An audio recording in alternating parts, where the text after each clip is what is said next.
কিরে ননদিনীর কি হলো? ঠান্ডা পড়তে না পড়তে গায়ে এতগুলো জড়ি নিয়ে কাজ করছে। বাপের বাড়ি থাকতে থাকতে মাথা খারাপ হয়ে যায়নি তো? কি রে গায়ের থেকে চাদর সরা যাচ্ছে কেন? দেখ ভালোভাবে কাজ করতে পারলে কর, নাহলে বাড়ি চলে যা। ব্যাপারটা কি বলতো? আমি তো কিছুই বুঝতে পারছি না। হ্যাঁ, আমি তো অনেক কিছু বুঝতে পারছি। কিন্তু মা মেয়ে করছেটা কি? চল তো দেখি। ভালো করে মাছ। মা, ননদিনী চুপচাপ দাঁড়িয়ে থাকো। নিজেরা তো কিছু করবে না, অন্যদেরও কিছু করতে দেবে না। এই কম্বলের কোনা পড়ে গেছে, তোল। হ্যাঁ তুলছি। কিন্তু মা, এখনো তো ঠান্ডা পড়েনি, আপনি ননদিনীকে কম্বল জড়িয়ে কাজ করাচ্ছেন কেন? প্র্যাকটিস বোঝো? হ্যাঁ। ও সেটাই করছে। সামনে শীতকাল আসছে, অভ্যাস না থাকলে শ্বশুরবাড়িতে গিয়ে কাজ করতে পারবে?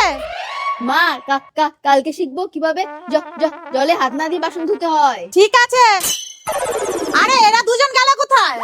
মা, আমরাও রেডি প্র্যাকটিস করার জন্য। अब आया ना लाइन पे।